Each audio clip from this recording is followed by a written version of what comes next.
alhamdulillah, wassalatu wassalamu ala rasulillah wa ala alihi wa ashabi amma ba'd. Assalamualaikum warahmatullahi wabarakatuh. Mga kapatid, sa ating subject na fiqh, ngayon ay pagtatapos natin sa ating lecture sa fiqh ng ang kukunin natin ay ang hajj. Una, nakuha natin yung sa fiqh, yung mga batayan natin sa haram, sa halal, sa sunnah, sa makruh, sa mubah. Nakuha natin, nagbigay tayo ng mga halimbawa at mga patungkol doon. Ngayon ay natapos natin yun, ay dumako tayo sa zakah. Tama? Yung uri ng zakah at saka yung zakatul fitr, kinuha din natin yun. Nung last week, tinapos natin ang usapin patungkol sa saum, na ito yung pang-apat na haligi ng Islam. Pagkatapos nung nakuha natin yung sa saum, ay ngayon ang pinakahuli ay ang kukunin natin ay tungkol sa hajj. Hajj at saka umrah. Okay bro, so ngayon nakuha natin nung una ang usapin patungkol sa Islam, sa 5 haligi ng Islam, ito lahat ay gawa. Kung titungayan natin ang shahada, ang salah, ang zakah, saum, wa hajj. All of these rituals, ibada, needs action. Hindi katulad ng iman, ang anuin mo lang yung puso. 'Di ba? Pero ito ay action. Kaya mas nangunguna yung ihsan. Kasi ang ihsan, puso at saka action. So doon na nabuo lahat. Yun ang pinaka mas maganda na nakuha natin. So ngayon, palagay nyo, bakit kailangan mag-hajj?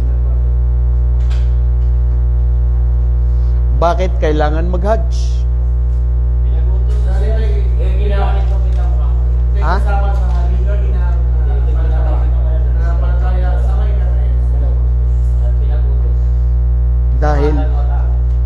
Dahil ito'y pinag-utos. Palagay nyo, ano ang aral na mapupulot natin sa hajj? Okay, nandun tayo, pinag-uutos. Nandun tayo, pinag-uutos. Ngayon, ano yung mga aral na mapupulot natin sa hajj? Sino sa inyo dito ang nakapag-hajj na? Ibig sabihin may mga hindi pa nakapag-hajj. Bro, sino pa hindi nakapag-hajj dito? Oh, so maraming hindi nakapag-hajj dito sa inyo. Ali, dapat itong mga to makapag-hajj sila. Depende po sila. Oh. May condition yan. Mashallah. Hindi pala kayo basta pwedeng makasama kung kayo ay hindi kayo nag-aaral.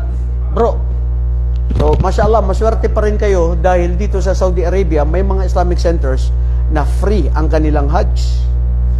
At condition ay kayo ay nag-aaral bilang estudyante. At mayroon din na minsan ay pinapalad na maski hindi estudyante, nakakapag-hajj. Alam niyo yun? Mayroon mga estudyante natin noon na maski hindi estudyante, nakapag-hajj pro. Kasi bakit? Yun ay nakatakda. Yun ay nasa qadr. Mayroon naman, gaano siya nagpapilit, hindi pa rin sinwerte. O hindi pa rin siya pinalad. Wala siya sa imbitasyon na siya ay makapunta ng hajj. Okay, mga kapatid, sa Islam, ang inyong pagsusulit, inshallah, last final exam ninyo next week, ay hindi mawawala dito sa zakah, saum, at saka hajj. Kaya ito, pakinggan nyo mabuti ang patungkol dito sa hajj. Ang batas sa pagsagawa ng hajj, ang Allah subhanahu wa ta'ala ay nagsabi sa Quran, sa suratu Ali Imran, walillahi 'alan nasi hajjul baiti man istata'a ilayhi sabila. Nakuha niyo yan? Ano ibig sabihin niya sa Tagalog? Tungkulin ng tao sa Allah ang pagsasagawa ng hajj sa sinumang may kakayahang tustusan ang daan sa paglalakbay. May tanong dito, mga taga Luzon, Visayas at Mindanao. Ito, pag kayo ay tinanong, ano ang dalil sa hajj? Dalil sa Quran na tayo ay inutusan para mag-hajj, itong dalil. Tungkulin ng mga tao sa Allah subhanahu wa ta'ala, tayo bilang mga Muslim, na magtugon sa panawagan ng Allah subhanahu wa ta'ala patungkol sa hajj. Ang kondisyon, may kondisyon. Man istata'a ilayhi sabila, kung sino yung kakayahan niya. Kung sino yung kakayanin niya. Of course, bago natin ito makuha, mga kapatid, alamin natin na ang lahat ng ginagawa sa Islam, sa mga batas, ritual, may kondisyon. Tama, mali? Mayroon ba kayong masasabi na walang kondisyon pagdating sa pagsamba o kondisyon sa mga gawain sa Islam? Dito nyo tunay na maisip na mayroon bang mga kondisyon? Yung lahat, kinakailangan ba ng kondisyon? Lahat meron. Ano yung wala na walang kondisyon? Ha? Oh, dito, itong mga Bisaya na ito. Sabi niya, ang walang kondisyon ay ang paggawa ng kasamaan. Ha? Kayo ba'y naniniwala pag gumawa ng kasalanan, walang kondisyon? May kondisyon? Oh, meron daw kondisyon, bro. Teka lang. Anong kondisyon? Bago ka gumawa ng kasalanan, kailangan may kondisyon. Ha?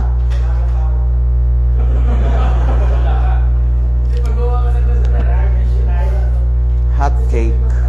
Sino gumawa ng hot cake? Mashallah, Hamid. Jazakallah khair. Okay, so anong kondisyon nang gumagawa ka ng kasalanan? Ano nga kondisyon?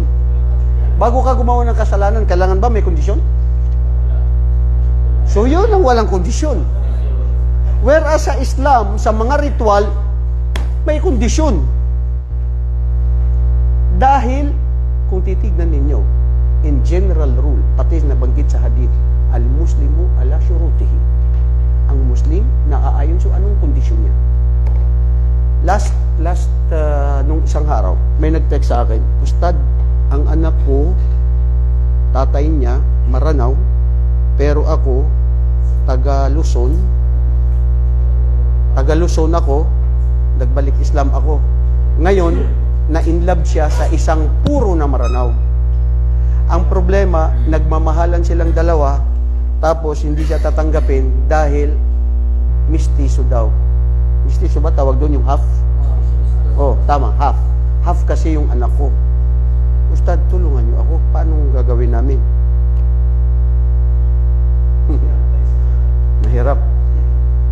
Mahirap. Kasi sabi ko rin, huwag ka mag-aalala, sister. Kasi mismo pati sa mga Maranao, nangyayari yan na hindi tinatanggap ng Maranao ang kapwa niya Maranao. Hindi dahil balik Islam siya, yung lalaki, o half siya, mistiso.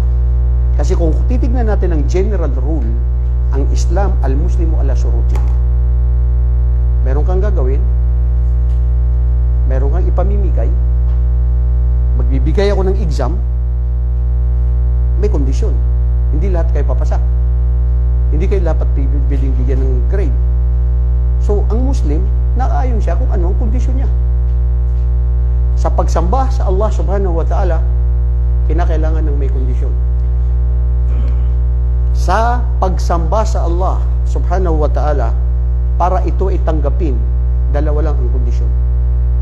Ang amalus salih na nabanggit sa Quran, gawain ng mga mabubuti, na para masabing amalus salih, dalawang kondisyon.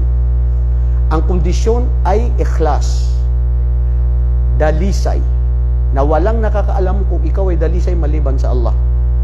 Pangalawang kondisyon ay ito ay naaayon sa turo ni Propeta Muhammad sallallahu alaihi wasallam.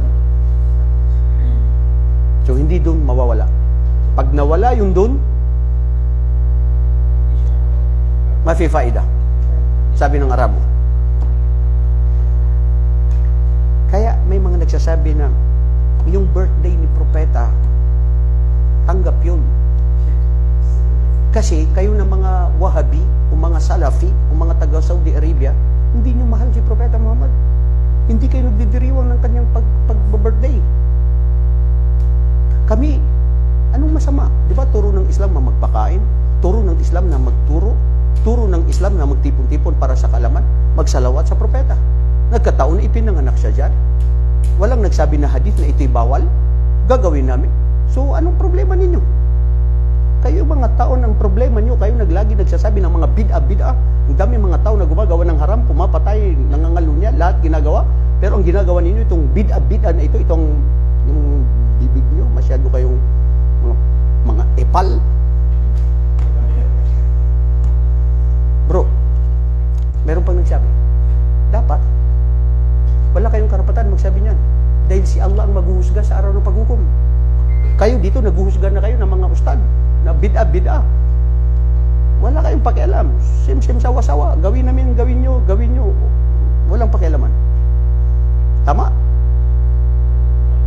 Ha? Tama, mali. Bakit yung iba tahimik? Sang-ayon. Ha? Bro, tandaan nyo, walang kabutihan sa isang nilalang, lalo na ang Muslim, naniniwala sa kaisahan ng Allah kung siya ay nakakakita ng mungkar na haram na pinagbabawal o mga bid'a na hindi siya magsabi at hindi siya makialam, hindi siya ipagbawal ito. What makes sense that you belong to the human being when you do not abstain from what is wrong? Being a believer, being a true Muslim, that you are one among those who have been chosen by Allah, is to enjoin what is right and forbid what is wrong. Anong pagkaiba mo sa hindi naniniwala sa Allah at ikaw na naniniwala sa Allah, nakikita mo yung mungkar, wala kang ginagawa? At hindi pagiging epal yun. Dahil ang sinabi ng Allah subhanahu wa ta'ala, kuntum khaira ummatin ukhrijat linnas ta'muruna bil ma'ruf wa tanhauna 'anil munkar. Kayong pinakamabuting na mga nilalang na mga tao dahil ipinagbabawal ninyo ang mali at ipinag-uutos ang tama. Nakikita mo yung mali. Api muskila, sawi. Anta sakit. At ang pinakamasamang nilalang na tao, na Muslim, ay nakikita niya ang haram, wala siyang sinasabi. Yes.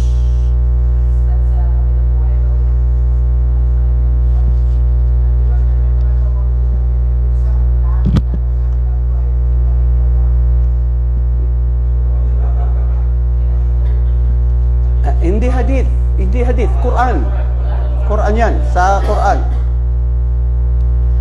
Rabbi lima hashartani a'ma laqad kuntu basira qala kadhalika qala ano yung ayah? Qala atatka ayatuna fanasitaha wa kadhalika al-yawma tunsa. Sabi niya, "O aking Panginoon, bakit ako ngayon nabulag? Samantalang ako'y nakakakita nung nandun ako sa mundo. Buhay ko, alam ko.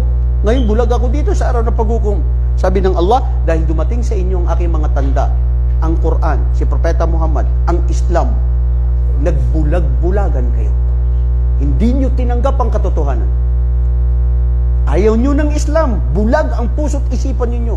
Kaya ngayon din sa araw na ito, magiging bulag kayo. Bulag na kayo dun sa mundo na akala mo nakakatingin ka, pero ang problema, ang puso mo, siya ang bulag. So, nakuha natin ang kondisyon na lahat may kondisyon. Sa sala may kondisyon. Pwede ka magsala, wala kang ablution. Nafifaida. Diba? Pwede ka mag-Muslim na hindi ka mag-shahada? Hindi pwede. Pwede ka mag-asawa na hindi mo kaya? Kayo na mahilig magduwaya, isipin nyo, katakutan ninyo ang Allah. Wallahi bro, banilabog sa ama pasang ikaduya. Ili nga ginawa nga. Kung kaya mo, wallahi pananagutan yan bro sa araw ng paghukom. Akala mo kaya mo, pero isang round knockout ka na. Hindi mo na kaya. Astaghfirullah. Katakutan. Hindi bro, totoo yan. Yan, practical yan. Ang Islam ay relihiyon ng practicality. Hindi lang pera, mental, physical, lahat. Pananagutan yan sa araw ng paghukom. Lalo na pag hindi ka nakapagbigay ng justisya sa mga asawa mo. Anta sawi duwaya, sawi. Okay, muskila. Gawin mo kung kaya mo. Pero pag di mo kaya, lagot ka bro. So, kondisyon. Lahat may kondisyon. Lahat ng gawain sa Islam meron. Dahil may pananagutan sa araw ng paghukom.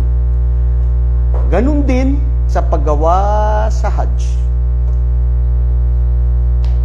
Lahat may kondisyon. May tao na gustong mag-Hajj na siya ay hindi niya kaya ng pangangatawan. Pero kaya niya ng pera. At may edad na. Na hindi niya kaya talaga mag-Hajj. Anong gagawin niya para makapag-Hajj?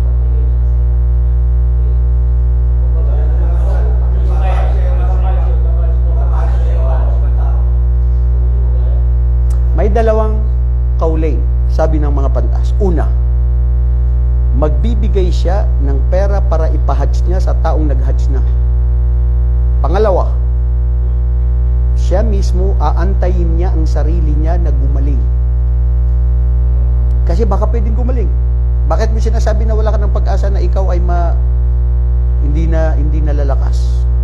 Sabi ng doktor, mafifaida, hindi ka nalalakas. Bakit? Siya ba ang Diyos? Hindi. So, pwedeng magbigay at pwedeng magantay ka na lang at pwedeng, kasi ang magbigay para sa mag-hajj sa'yo, pag ang isang tao ay patay na, wala ng chance. So, ang Hajj, mga kapatid, ay isa sa haligi ng Islam na panglimang haligi ng Islam, at ang sino mang magtakwil at hindi maniwala sa Hajj at sabihin niya na hindi wajib, at lalo na sa mga tao na kaya niya ngayon mag-Hajj at ipinagpapaliban pa na walang rason para hindi siya mag-Hajj, pagiging pagkufr din yun. Wallahi, matindi. May mga tao na kaya niya pero ayaw pa muna mag-Hajj. Anong nagpapapigil sa'yo? Mundo? Anong nagpapapigil sa'yo? Mayroon mga iba-ibang inisip na mga layunin. Bukas isang araw, kaya mo ba na ikaw ay mabubuhay pa? O alam mo ba, mabubuhay ka pa? O patay ka na? Nobody knows. Bro, limada tuajil al-amal al-yawm ila ghad. Bakit yung kaya mong gawin ngayong araw ay ipapaliban pa bukas? May mga tao nagpaplano gagawin niya, ngayon hindi niya nagawa, bukas hindi niya nagawa dahil nasaan? Nandun na sa libingan. So habang buhay, gawin. Habang buhay, may La ilaha illallah Muhammad Rasulullah. Okay. Ito ay obligado sa isang beses sa tanang buhay ng isang Muslim. May isang tao dumating kay Propeta Muhammad, "O sugo ng Allah, ang pag-hajj ba ay isang beses lang?" Hindi nagsalita si Propeta. "O sugo ng Allah, ang pag-hajj ba isang beses lang?" Hindi pa rin nagsabi lang si Propeta, hindi nagsalita. Hanggang pangatlo at nagsabi si Propeta sallallahu alaihi wasallam, kasi kung sinabi kong dalawa o tatlo, magiging obligado. Kaya tumahimik ako dahil yun lang, isang beses sa isang araw.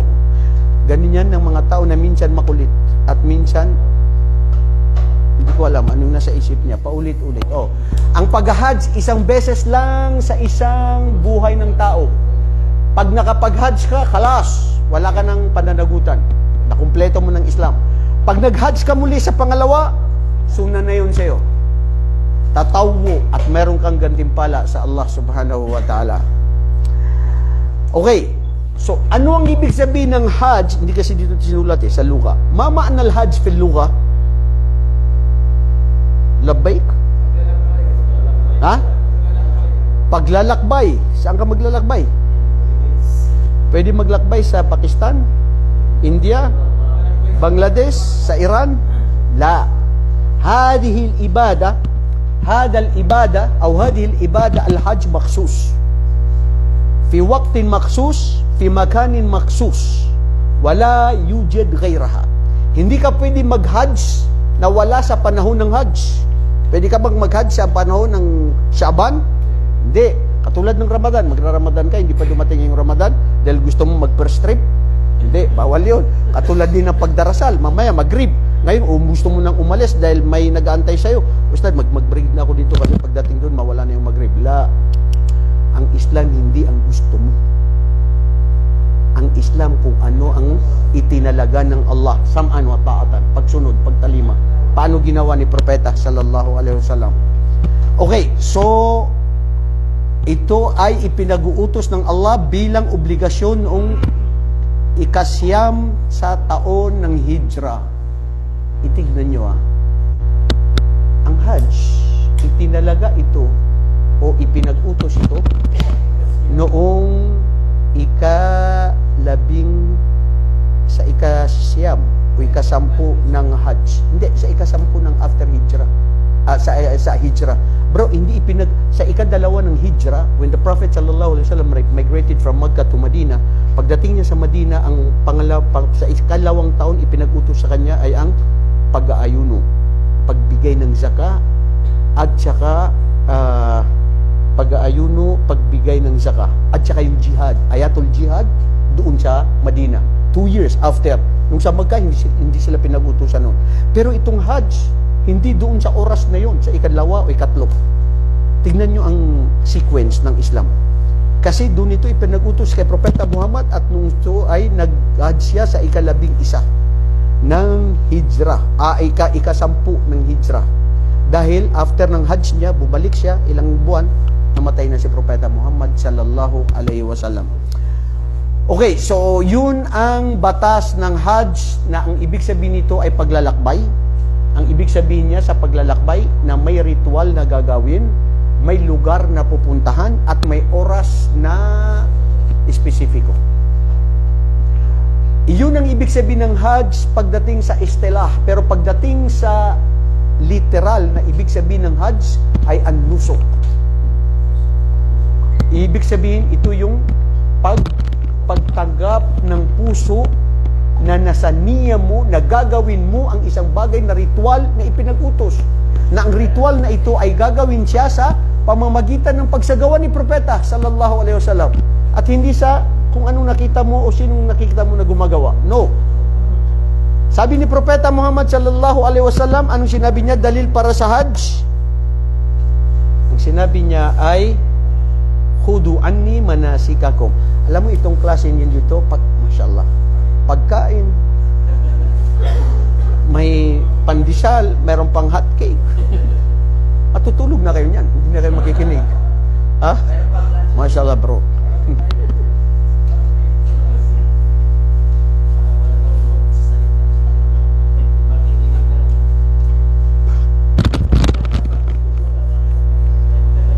Nasaan ako kanina? Nawala ako dito sa... Itong Bisayang ito, nililigaw talaga ako. Nasaan ako kanina? Sa nusok. Sa intention. Yes. Ay lalabas yan eh. Ang lecture ko dito, Ali, kukunin dito sa libro at minsan dito sa lecture ko.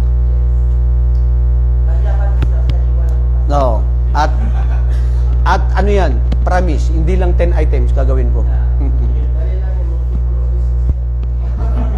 Hindi kung ano ang gusto mo, kapatid. Okay, so ang umrah naman ay ito yung sunnah. Maliit siya na Hajj. Okay? Yung pag-umrah. Anong pagkaiba ng umrah sa Hajj? Ang pagkaiba ng umrah sa Hajj ay, dahil lang ang Hajj ay wajib. Ang umrah, hindi wajib. Ganun lang, nagkaiba. Pero, ano ang ritual sa umrah? Halos parehas sila ng Hajj, pero may mga espesifiko na gagawin lang doon sa umrah na hindi katulad sa Hajj. Sa Hajj, pupunta ka ng Muzdalifah, pupunta ka ng Mina, pupunta ka ng Arafah, magkakatay ka. Pero sa umrah, hindi mo gagawin yun. Doon ka lang mismo sa Makkah. Pero subhanallah, look at the beauty of Islam. Minsan si Propeta sallallahu alaihi wasallam sinabi niya, may mga tao na gustong mag-Hajj na hindi na kaya niyang mag-Hajj. Pero ang kantimpalan ng ang pag-umrah niya ay kasing tumbas na ikaw ay nag-Hajj. Nakasama mo pa si Propeta. Tingnan niyo yan, mga kapatid. Hindi ka nakapag-Hajj, nakasama mo si Propeta, pero dahil sa intensyon na yun ang titignan ng Allah, pag ikaw ay nag-umrah sa Ramadan, ajruka mithl Hajj wa anta ma'a Rasuli sallallahu alaihi wasallam. Bishart, kondisyon. Anong kondisyon? Ramadan. Anong kondisyon? Dalisay. Na nag-aasam-asam ka na sana makapag-Hajj ako nakasama si Propeta sallallahu alaihi wasallam. And this is the beauty of Islam. Only by intention, Allah already written your good deeds in intention. Only because of the purity of the heart. Ganito ka-importante ang puso. Kaya, ang puso ang siyang kailangan sa lahat ng mga gawain na mabuti sa paggawa ng Islam. Ang mga kondisyon sa pagiging obligado ng Hajj at saka Umrah, una, Islam, of course. Ikaw na isang tao na mag-Hajj o mag-Umrah na hindi ako Muslim, tanggap ba ang Hajj mo? Hindi tanggap. Tanggap din ba ang isang Muslim ang isang hindi Muslim nagagawa ng masjid, tutulong sa mga madrasa, meron ba siyang gantimpala?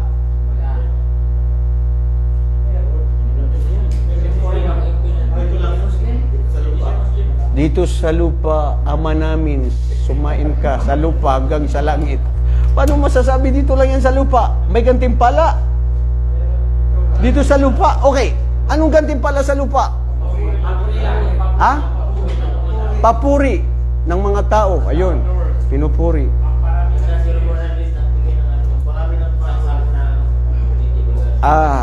Isang sako ng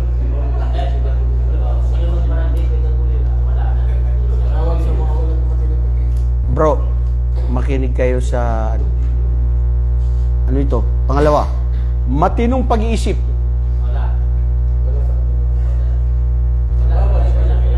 Oh. Ang isang Muslim na nawalan ng matinong pag-iisip, kahit anong gawin niya, mafi muskila. Anong walang muskila? Ikalabuso nyo. Kasi magkakaproblema kayo pag hindi nyo kinalabuso. Kasi wala na siya, lahat ng gagawin niya pwede. Pwedeng pumatay, pwedeng gumahasa, pwedeng mag-drugs, pwedeng sinugin ng bahay, pwede lahat gawin niya. So, kung makakapinsala, ikalabuso. Kung hindi makakapinsala, nandun lang siya, nakaupo, wala alam, hindi ginagawa, hayaan mo siya. Pero hindi siya obligado sa mga pag-uutos sa Islam. Subhanallah. Adahwa. Anong dalil dyan? Sabi ni Propeta sallallahu alaihi wasallam ay ang tatlong uri ng tao na sila ay hindi, wala silang obligasyon o wala silang kasalanan sa ginagawa nila. Ang isang bata na wala pa sa tamang edad. Pangalawa, ang isang majdun na wala pa sa tamang pag-iisip. Pangatlo ay ang natutulog hanggat hindi siya magising. Paano yung nagtutulog-tulugan? Ha? Hindi kasama yun.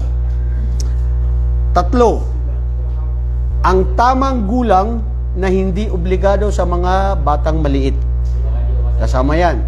Pang-apat, may kakayahan. Ito, anong kakayahan? May sapat na halaga bilang baon niya sa kanyang paglalakbay. Hindi ka mangungutang, bro. Okay? Sasakyan, mapayapa ang pagpunta sa Magka at ang babae ay mayroong mahram na kasama. Paano yung babae na walang mahram? Pupunta siya lang doon, siya lang mag-isa, may mga pinsan siya na pwede siyang pakasalan ng pinsan niya, mayroong sheikh, may mga kapatiran siyang mga jamaan ng mga babae. Pwede ba umalis ang babae na wala siyang mahram?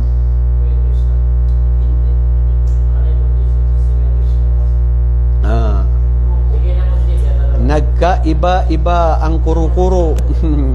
Kayo dito mamaya, nagkaiba-iba kayo. Oy, kinig ka, ikaw maranaw ka. Ha?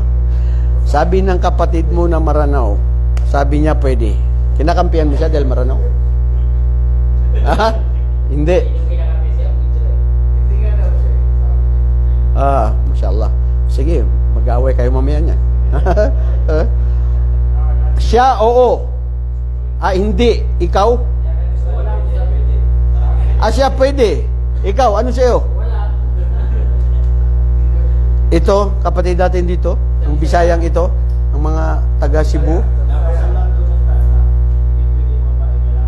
Nakasulat daw dyan.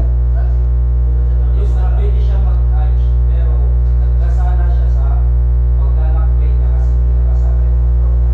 Pero yung pagsasagawa siya si hajj, tanggap. Mashallah. Takbir! Allahu Akbar! Tanggap daw ang hajj ng babae, pero ang problema, nagkakasala siya. Kasi naging suwail siya sa batas ni propeta na sinabi hindi pwede lumakad ang babae na wala siyang mahram. Ang mahram, lolo, tatay, asawa, kapatid, at pamangkin sa babae at lalaki na kapatid niya. Pero, bukod dyan, idagdag natin. May mga fatawa ngayon ng mga ulama na pwede daw. Basta ang kondisyon ay jamaa ng mga kababaihan sa isang grupo, kaibigan, kamag-anak o hindi, na mayroong sheikh. Na mayroong kayong sheikh at dahil ito ay nasa kayo ay nasa jamaa. Yan ang pinayag ng mga ibang mga ulama. Although yung iba, stricto pa rin, hindi pa rin pwede. Sabi naman ng iba, sabi nila, marami ngayong mga babae, hindi na nga nag-hajj, umaalis, 3 araw, hindi mo alam kung saan pupunta. Tapos ito pa itong pag-hajj, bakit hindi nila payagan na wala man namang nangyayari? Pero ito nga yung mas'alatul khilafiyah. Mas'alatul khilafiyah, may khilaf ang mga ulama, nagkaiba-iba ng pantas, pero mas maigi na mag-hajj ang babae na kasama na may mahram. Pero kung wala talagang mahram na hindi pwede, dun pa rin ka pupunta dun sa sinabi ng ibang mga pantas na pwede, basta jamaa lang kayo at alam mo ang sarili mo na walang fitna na mangyayari sa'yo. Dahil bro, kung bakit ang Islam pinagbabawalan ng babae na maglakad na siya lang mag-isa, dahil inaabuso siya ni Satanas at ang sarili niya marupok at mahina at marami ding mga nandyan na mga syaitan na buhay at saka patay na nandyan. La hawla wa la quwata illa billah. Mahirap. Natutuwa si Satanas pag lumabas ang babae na wala siyang mahram, lalo na kung naka-perfume at naka-makeup at wala pang hijab. Pinapakita niya na katulad siya ni sinong sinasabi mo? Alawi? Ikaw nagsabi niya, bro. Ha? Okay, ang mawakwit o mawakit, hada may usama mawakitul hajj. Ang himpilang kung saan isasagawa ang pangunahing alituntunin ng pag-hajj at umrah. Ang mawakit ng hajj, ito yung mga kung saan lugar, saan yung panahon na pwede kang mag-hajj at mag-uumpisa. Mag-uumpisa ito bro sa Shawwal, Dhul-Qa'dah, Dhul-Hijjah. Dito sa Makkah, di ba nakikita natin wala pa ang hajj pero may mga dumarating na 2 months before hajj, 1 month before hajj. So yan, mga kapanahunan na yan. At maliban sa pag-uumra, yung mga mawakit ng mga lugar ay ito yung mga sinasabing ang Dhul Hulaifa na siya ay ang pangalan niya ngayon ay ang Abyar Ali. Ito ay mikat ng mga taga Madina. Bro, sino nakapag-umra sa inyo na galing Madina papunta ng Makkah? Diba? Siya lang. Ganda rin doon. Kasi doon mo mamumutawi yung pag-umra ni Propeta sallallahu alaihi wasallam at nung nag-hajj siya from Madina patungo ng Makkah. Nung kami, mga estudyante pa sa Madina, always yun ang nangyayari sa amin. Pag nakatrain ka na, dumadaan na. Ha? Pag nakatrain ka.